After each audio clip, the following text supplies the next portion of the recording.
Hello and अस्सलाम वालेकुम dear students and dear viewers. स्वागत है आप सबका फिर से एक बार मेरी यूट्यूब चैनल ब्रेनस्टॉर्मिंग नॉलेज में।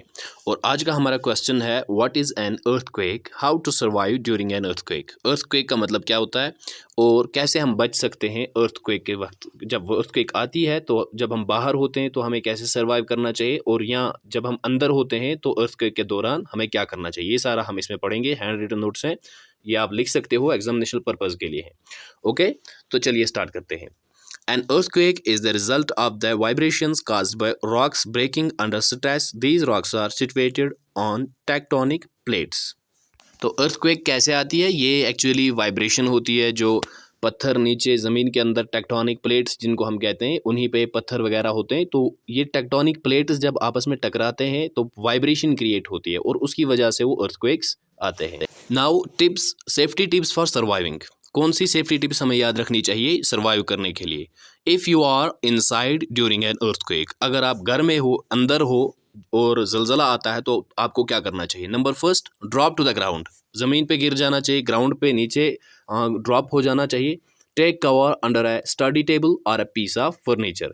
किसी स्टडी का मतलब होता है कोई स्ट्रॉन्ग, हेल्दी, ठीक है, मतलब जो ताकतवर, मजबूत हो, मजबूत किसी टेबल के नीचे चला जाना चाहिए या किसी फर्नीचर के नीचे चला जाना चाहिए। Stay away from glass Windows and walls, glasses से, खिड़कियों से, शीशों से और दरवाज़ों दीवारों से दूर रहना चाहिए।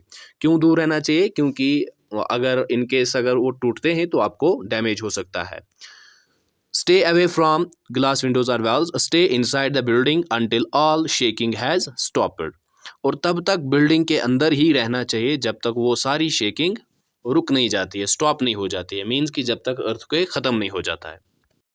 Now if you are outside, अगर आप बाहर हो, घर से बाहर हो और अर्थक्वेक आता है तो क्या करना चाहिए? Resist the temptation to try to outrun the earthquake. It cannot be done and you need to stay calm and keep a level head. तो पहला पॉइंट आपको क्या याद रखना है?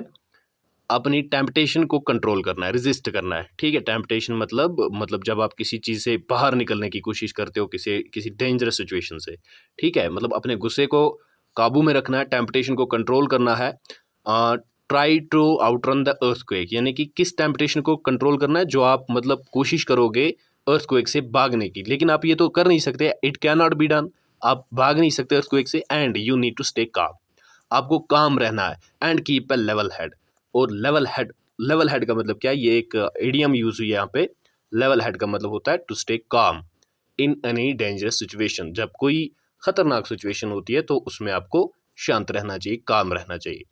Number second is do not seek refuge inside a building, stay outside. दूसरा point है कि जब आप बाहर होते हो और अर्थक्वेक आ जाती है तो आप कभी भी ये हरगिज़ भी ऐसी कोशिश नहीं करना कि हम बाहर से दौड़कर अंदर जाए, वहाँ पे हम प्लेस जगह ले बचने के लिए, ठीक है, ऐसा बिल्कुल भी नहीं करना चाहिए।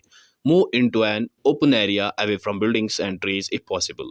एक खुले मैदान की तरफ दौड़ जाना चाहिए, बिल्डिंग से दूर चला जाना चाहिए और पौधों से दूर चला जाना चाहिए।